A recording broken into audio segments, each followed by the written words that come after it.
এই বেটা, এই। আমরা ভুলে যাই যে পৃথিবীতে আমরা ক্ষণস্থায়ী বাসিন্দা।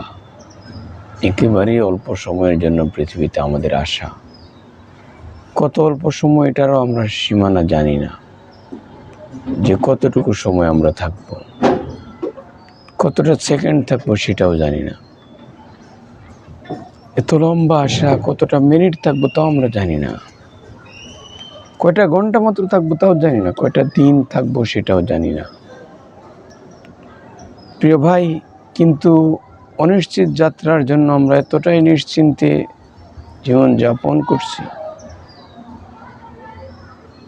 যেটাতে মনে হয় না যে পৃথিবীর আমরা ক্ষণস্থায়ী বাসিন্দা। যে কোনো সময় পৃথিবী থেকে আমার প্রস্থান হবে। আমি পৃথিবীর পার্মানেন্ট কেউ নই। আমার সহায় সম্বল, আমার অর্থ করি, আমার নাম যশ খ্যাতি, কোনো কিচ্ছু আমার পার্মানেন্ট নয়। সবগুলো একেবারেই ক্ষণস্থায়ী, একেবারেই ঠুনকো বিষয়। যে কোনো সময় আমার হাত থেকে এগুলো হাতছাড়া হয়ে যাবে। কিন্তু বড়ই পরিতাপের বিষয়, আমরা এটাকে আঁকড়ে ধরে আছি। অথচ রাসূলুল্লাহ সাল্লাল্লাহু আলাইহি ওয়াসাল্লাম বলেছেন, আল্লাহ তাআলা জান্নাতকে সকল নেক কাজ দিয়ে ঢেকে রেখেছেন। সুবহানাল্লাহ। জাহান্নামকে সকল গুনাহ দিয়ে ঢেকে রেখেছেন। মানুষ গুনাহ করবে আর জাহান্নামে ঢুকে যাবে, আর মানুষ যত নেকি করবে তত সে জান্নাতের বাসিন্দা হয়ে যাবে। সুবহানাল্লাহ। এজন্য আমাদেরকে এই দুনিয়ার মোহ ত্যাগ করতে হবে, দুনিয়ার লোভ লালসা ছেড়ে দিতে হবে। সুনাম সুখ্যাতি যশ পাওয়ার প্রভাব প্রতিপত্তি কোনো কিছু আমার নয়, এটা আমাকে মনে রাখতে হবে। এই পৃথিবী আমার বসবাসের উপযুক্ত নয়। আমার জন্য পরকাল শ্রেষ্ঠ বাসস্থান। ওখানের জন্য আমি পৃথিবী নামক এই গ্রহে বাজার করতে এসেছি। আমার বাজার শেষ হয়ে যাবে, আমি পরকালীন জীবনের জন্য আমি যাত্রা করে দিব। ওখানে আমি ভালো না মন্দ বিবেচনা হবে। বাজারে সকল মানুষ কেনা বেচা করে, আমি এই পৃথিবী নামক বাজারে কেনা বেচা করার জন্য এসেছি। আল্লাহ তাআলা বলেছেন, ইন্নাল্লাহা আশতারা মিনাল মুমিনিনা আনফুসাহুম ওয়া আমওয়ালাহুম বিআন্না লাহুমুল জান্নাহ। মুমিনদের জান এবং মাল তো আল্লাহ তাআলা কিনে নিয়েছেন, আর আমাদের কাছে জান্নাত বিক্রি করে দিয়েছেন। সুবহানাল্লাহ। চিন্তা করেন প্রিয় ভাই, তাহলে আমি কেন?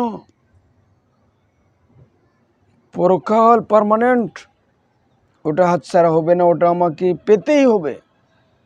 খারাপ এবং ভালো আমাকে পেতেই হবে। ইহকাল যেভাবে হোক আমার পার হয়ে যাবে, কিন্তু পরকাল যেভাবে ইচ্ছা সেভাবে পার হবে না। আমাকে আমার কর্মের হিসাব দিতে হবে। এজন্য প্রিয় ভাই, আমরা যে সময়টাকে কাটাচ্ছি, ব্যয় করছি, এটাকে কাজে লাগানো উচিত, ব্যাপকভাবে কাজে লাগানো উচিত। এখনই আমাকে উপযুক্ত সময়, দিনের কাজে আমাকে শরীক হওয়ার, আমাকে দিনের কাজের নেতা হওয়ার সময়, আমাকে দিনের জান্ডা ধরার সময়। আমি খলিফা, আমি দিনের দাঈ ইলাল্লাহ, আমি ইসলামের ধারক বাহক। আমাকে আল্লাহ তাআলা আমাকে অর্ডার করেছেন, তা'মুরুনা বিল মারুফ ওয়া তানহাউনা আনিল মুনকার, সৎ কাজের আদেশ এবং অসৎ কাজের নিষেধ করার জন্য আমাকেই বলেছেন, কাউকে নয় পৃথিবীর, শুধু আমাকে বলেছেন। প্রত্যেকটা মানুষ এটা মনে করতে হবে যে আমি কে, আমি কোথায় থেকে আসলাম, কে আমাকে সৃষ্টি করলো, কার হুকুমে আমি চলছি, কার জমিনে চলছি, কার নিয়ামত আমি ভক্ষণ করছি। প্রিয় ভাই, আমরা ভুলে যাই, আল্লাহ তাআলা ভুলেন না আমাদেরকে। আল্লাহ তাআলা বলছেন, ইয়া আইয়ুহাল ইনসান মা গররাকা বিরব্বিকাল কারীম। এই বেটা, এই কোথায় যাও তুমি মানুষ? যাও কোথায়? মা গররাকা বিরব্বিকাল কারীম। তোমার রবের পথে, রবের কাছে চলতে তোমাকে কে বাধা দেয়? কোন জিনিস রবের চেয়ে তোমাকে বেশি ভালোবাসলো? রব আল্লাহ তাআলা, তার চেয়ে কে তোমাকে বেশি ভালোবাসলো বলো? এজন্য সম্মানিত শ্রোতা মণ্ডলী, আমরা আমাদের অন্তরটাকে এটা বলে আমরা বোঝাতে চাই, নো কম্প্রোমাইজ, কোনো কম্প্রোমাইজ হবে না। আমাকে আল্লাহ তাআলার জমিনে আল্লাহ তাআলার হুকুমই মানতে হবে। আল্লাহ তাআলার হুকুম অনুযায়ী আমাকে জীবন গঠন করতে হবে। দাঈ ইলাল্লাহ আমাকে হতেই হবে। আমাকে যে উদ্দেশ্য করে তৈরি করা হয়েছে আমি এটা ফিল আপ করব। আল্লাহ তাআলা আমাদের সুন্দর একটা নাম দিয়েছেন, ইন্নী জাইলুম ফিল আরদি খলিফা। আমাদের নাম হলো খলিফা। আপনি কি বলতে চান? আপনি বলেন অন্য মানুষ ইসলাম বিজয় করবে, আপনি কে? আপনাকে আল্লাহ তাআলা বলেছেন, ইন্নী জাইলুম ফিল আরদি খলিফা। আমাকে খলিফা হিসেবে পৃথিবীতে পাঠানো হয়েছে, বানানো হয়েছে। আমাকে খিলাফতের কাজ করতেই হবে।